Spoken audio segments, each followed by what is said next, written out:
Alhamdulillahirabbil alamin. Alladzi anzala as-sakinata fi qulubil mu'minin liyazdadu imanan ma'a imanihim. Walillahi junudus samawati wal ardh wa kana Allahu aliman hakima. Asyhadu an la ilaha illallah wahdahu la syarikalah wa asyhadu anna Muhammadan abduhu wa rasuluh. Allahumma shalli ala Muhammad wa ala alihi wa ashabihi wa man tabi'ahum bi ihsanin ila yaumiddin. Amma ba'd, fa ya ibadallah, usikum wa iyaya bi taqwallah faqad fazal muttaqun. Ya ayyuhalladzina amanu taqullaha haqqa tuqatih wa la tamutunna illa wa antum muslimun. Shadaqallahul azim.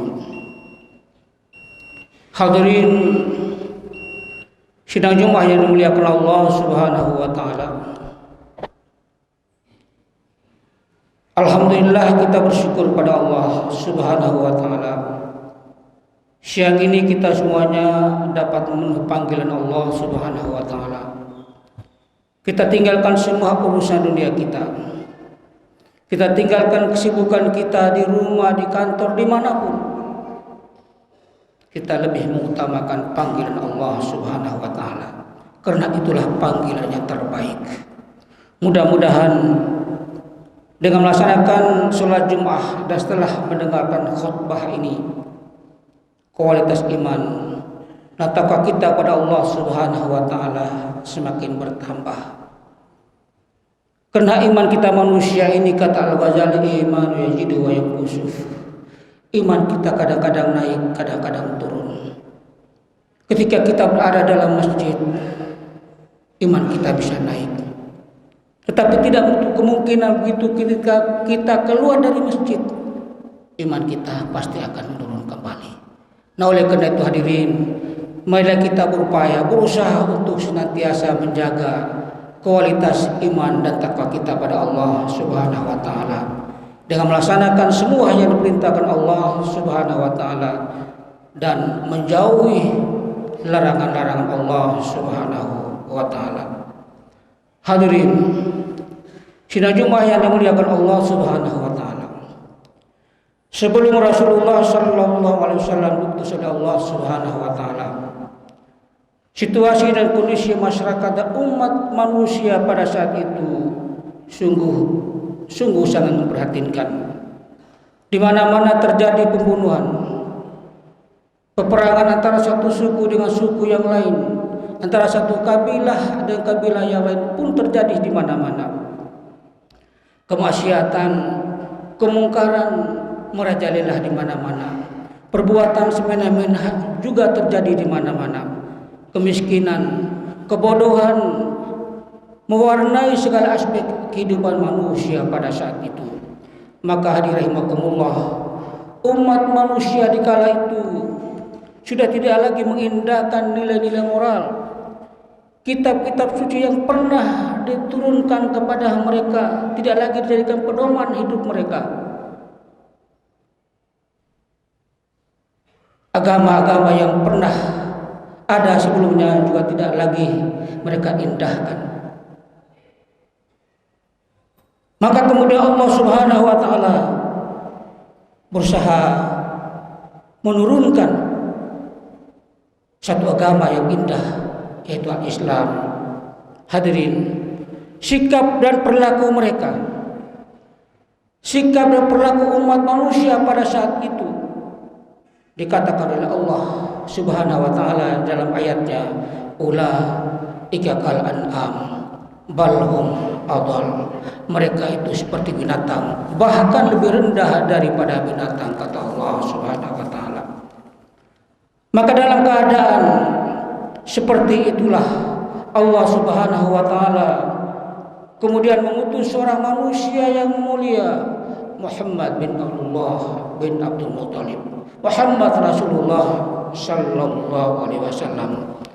Beliau diutus dia membawa sebuah konsep lanjut yang sangat universal, yaitu al-Islam. Maka dengan datangnya Islam, sudah barang tentu semua agama-agama terdahulu sudah tidak lagi dianggap, dan kitab-kitab suci yang pernah diturunkan Allah Subhanahu wa taala pun sudah tidak lagi dianggap, sudah tidak lagi dipergunakan, dan hanya Al-Qur'an lah satu-satunya kitab suci yang berlaku hingga akhir zaman. Hadirin sidang Jumat yang dimuliakan Allah Subhanahu wa taala.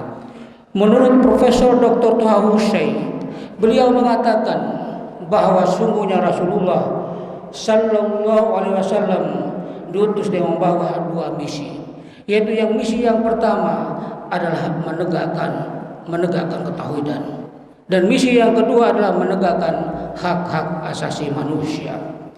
Hadirin sidang Jumat yang dimuliakan Allah Subhanahu wa taala, ajaran tauhid merupakan esensi daripada seluruh ajaran Islam, atau merupakan dasar seluruh bangunan Islam. Betapa pentingnya ajaran tauhid sehingga semua nabi, semua rasul yang jumlahnya sudah 4.000 nabi yang pernah diutus oleh Allah, dan kurang lebih 300 para rasul yang pernah diutus oleh Allah, mereka semuanya membawa misi yang sama, yang misi untuk menegakkan ketauhidan. Hadirin sidang Jumat yang dimuliakan Allah Subhanahu wa taala, rumusan kalimat tauhid sangat sederhana, yaitu kalimat la ilaha illallah.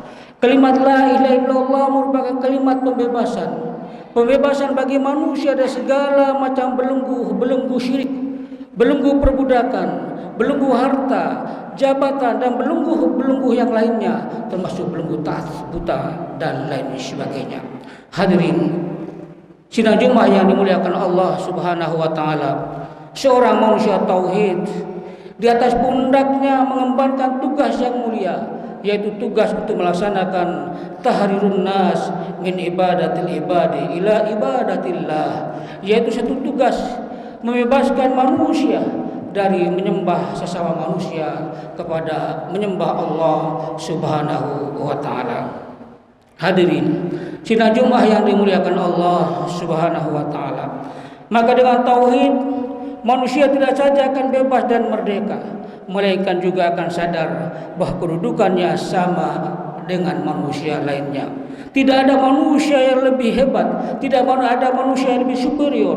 Semua manusia sama di hadapan Allah Subhanahu wa taala. Yang membedakan kita hanyalah ketakwaan kita kepada Allah Subhanahu wa taala. Inna akramakum indallahi atqakum. Sesungguhnya manusia yang paling mulia di sisi Allah Subhanahu wa taala adalah manusia yang bertakwa. Hadirin sidang Jumat yang dimuliakan Allah Subhanahu wa taala. Jadi bagi manusia yang merasa diri lebih hebat, lebih superior, berarti dia telah kehilangan kebebasan, dan sekaligus dia telah meremehkan nilai-nilai tauhid. Karena kalimat tauhid la ilaha illallah adalah kalimat pembebasan manusia dari menyembah sama makhluk kepada menyembah Allah Subhanahu wa taala. Maka kalimat yang mulia ini, hadirin, kalimat tauhid la ilaha illallah, kalimat yang mulia ini perlu kita dakwakan untuk membebaskan manusia-manusia yang masih menyembah kepada selain Allah Subhanahu wa taala. Hadirin sidang Jumat yang dimuliakan Allah Subhanahu wa taala, suatu ketika ada seorang sarjana Polandia yang komunis. Beliau mengatakan bahwa segala sesuatu itu relatif. Ini pernyataan seorang sarjana Polandia yang komunis. Maka pada saat itu ada seorang sarjana muslim dari Indonesia, almarhum Dr. Imatuddin. Beliau tidak menyia-nyiakan kesempatan untuk berdakwah kepada sarjana Polandia yang komunis itu. Anda seorang komunis baru bisa menyebutkan kalimat segala sesuatu itu relatif. Kalimat itu ke dalam bahasa agama kami, agama Islam, itu baru sampai pada kalimat la ilaha, tidak ada Tuhan. Anda seorang komunis yang tidak percaya kepada Tuhan, Anda baru bisa menyebut sampai pada kalimat la ilaha, tidak ada Tuhan. Kalimat itu belum sempurna, maka perlu disempurnakan. La ilaha illallah, tidak ada Tuhan kecuali Allah Subhanahu wa ta'ala. Segala sesuatu itu relatif kecuali Allah Subhanahu wa ta'ala yang maha abadi, yang maha kekal. Semuanya salah, tidak ada yang benar kecuali Allah Subhanahu wa ta'ala yang maha benar. Al-haqqu mir rabbika fala takunanna minal mumtarin. Kebenaran yang absolut, kebenaran yang mutlak itu hanya milik Allah Subhanahu wa ta'ala. Hadirin sidang Jumat yang dimuliakan Allah Subhanahu wa ta'ala, untuk itulah mari kita selalu introspeksi diri, apakah kita termasuk manusia tauhid atau tidak. Maka ada 5 kriteria manusia tauhid. Ada 5 kriteria manusia tauhid, yaitu yang pertama, manusia tauhid senantiasa memiliki komitmen terhadap Tuhannya, Allah Subhanahu wa ta'ala, dan senantiasa berusaha melaksanakan perintahnya dan selalu berusaha menjauhi larangan-larangannya. Itu komitmen manusia tauhid. Dia berusaha menjalankan perintah Allah dan berusaha untuk menjauhi larangan Allah Subhanahu wa ta'ala. Hadirin, Nabi Adam itu dikeluarkan Allah dari surga karena dia menerjang larangan Allah Subhanahu wa ta'ala. Iblis laknatullah pun demikian. Dia dikeluarkan dari surga karena tidak taat pada melaksanakan perintah Allah Subhanahu wa ta'ala. Jadi orang yang tidak taat pada perintah Allah, orang yang tidak menjauhi larangan Allah Subhanahu wa ta'ala, selalu menerjang larangan Allah Subhanahu wa ta'ala, maka tempatnya neraka. Nah, oleh karena itu hadirin, kalau kita ingin kembali masuk surganya Allah, 2 hal ini perlu kita laksanakan. Patuh, taat, tunduk kepada perintah Allah Subhanahu wa ta'ala, dan berupaya untuk menjauhi larangan Allah Subhanahu wa ta'ala. Yang kedua, manusia tauhid selalu menolak pedoman hidup yang datang bukan dari Allah Subhanahu wa ta'ala. Manusia tauhid selalu berpedoman pada Quran dan hadis. Sekali lagi, manusia tauhid hanya berpedomankan kepada Al-Quran dan hadis, bukan ajaran-ajaran buatan manusia. Kemudian yang ketiga, manusia tauhid selalu bersikap progresif dengan selalu melakukan penilaian terhadap kualitas hidupnya. Bila dalam penilaian itu ada unsur syirik, maka dia akan berusaha merubah faham hidupnya. Manusia tauhid itu selalu progresif karena dia tidak pernah menolak setiap perubahan yang positif. Jadi manusia tauhid tidak akan menolak setiap perubahan yang positif, perubahan yang baik, perubahan yang benar. Kemudian yang keempat, manusia tauhid tujuan hidupnya amat sangat jelas. Ibadahnya, kerja kerasnya, hidup dan matinya hanya untuk Allah Subhanahu wa ta'ala. Inna sholati wa nusuki wa mahayaya wa mamati lillahi rabbil alamin. Sesungguhnya sholatku, hidupku, matiku hanya untuk Allah Subhanahu wa ta'ala. Kita semua hadirin, kita hidup dengan segala aktivitas kita, ibadah kita, kerja keras kita, semuanya untuk Allah Subhanahu wa ta'ala. Itu semua apakah bisa mengantarkan kita masuk dalam surganya Allah atau tidak? Hadirin yang terakhir, yang kelima, manusia tauhid memiliki visi yang jelas tentang kehidupannya harus dibangunnya dengan manusia lainnya, yaitu satu kehidupan yang baik dan harmonis dalam menggapai kebahagiaan hidup dunia dan kebahagiaan hidup di akhirat. Seperti doa yang sering kita baca, Rabbana atina fid dunya hasanah wa fil akhirati hasanah wa qina adzabannar.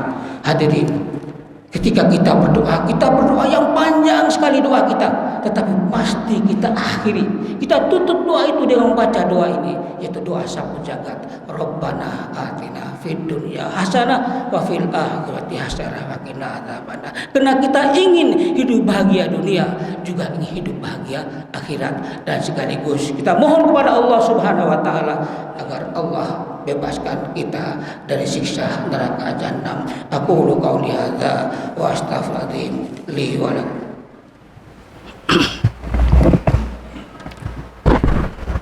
Alhamdulillahirabbil alamin.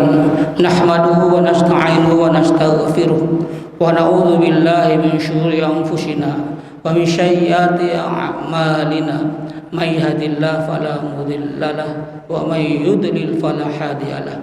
Asyhadu an la ilaha illallah wahdahu la syarika lahu wa asyhadu anna Muhammadan abduhu wa rasuluh. Allahumma shalli ala Muhammad wa ala alihi wa ashabihi wa man tabi'ahum bi ihsanin ila yaumiddin. Amma ba'd. Fa ya ibadallah, usikum wa iyyahi bi taqwallah faqad fazal muttaqun. Hadirin sidang Jumat yang dimuliakan Allah Subhanahu wa taala. Kita semua yang hadir pada saat ini, satu saat kita pasti dipanggil oleh Allah Subhanahu wa taala, cepat atau lambat. Kita pasti akan dipanggil oleh Allah Subhanahu wa taala. Pertanyaannya adalah, apa kita sudah mempersiapkan diri untuk menghadap Allah Subhanahu wa taala? Nah, oleh karena itu hadirin, kita masih punya waktu, kesempatan. Allah berikan kepada kita kesempatan ini, kita manfaatkan dengan sebaik-baiknya, dengan banyak beramal soleh. Apapun yang kita miliki, apa yang ada pada kita, akan kita bertanggungjawabkan di hadapan Allah Subhanahu wa taala. Nah, oleh karena itu hadirin rahimakumullah, marilah kita, mumpung masih diberi kesempatan oleh Allah Subhanahu wa taala, agar ketika kita dipanggil oleh Allah, mudah-mudahan kita dipanggil dalam husnul khotimah, akhiri hidup yang baik. Apa arti kita semuanya punya segala-galanya, tetapi pada saat akhir hidup kita justru kita tidak mati dalam husnul khotimah, tetapi sebaliknya su'ul khotimah. Tidak ada gunanya yang kita miliki di dunia ini, punya harta yang begitu banyak, tidak ada gunanya. Tetapi kalau akhir hidup Anda adalah mati dalam keadaan su'ul khotimah. Oleh karena itu kita mohon pada Allah, mudah-mudahan kita dimatikan Allah dalam keadaan husnul khotimah. Mari kita berdoa pada Allah Subhanahu wa taala. Innallaha wa malaikatahu yusholluna 'alan nabi ya ayyuhalladzina amanu shallu 'alaihi wa sallimu taslima. Allahumma fil mu'minin wal mu'minat wal muslimin wal muslimat al ahya'i minhum wal amwat. Allahumma rabbana zalamna anfusana wa lam taghfir lana wa tarhamna khashirin. Rabbana la tu'akhidna in nasina aw akhtana. Rabbana wa tahmil 'alaina isran kama hamalta qablana. Rabbana la tuhammilna ma la taqata lana bihi wa'fu 'anna waghfir lana warhamna anta maulana fansurna 'alal qawmil kafirin. Rabbana atina fid dunya hasanah wa fil akhirati hasanah wa qina adzabannar da'wahum fiha subhanakallahumma fiha salam wa da'wanil hamdulillahi rabbil alamin. Iqamas salat.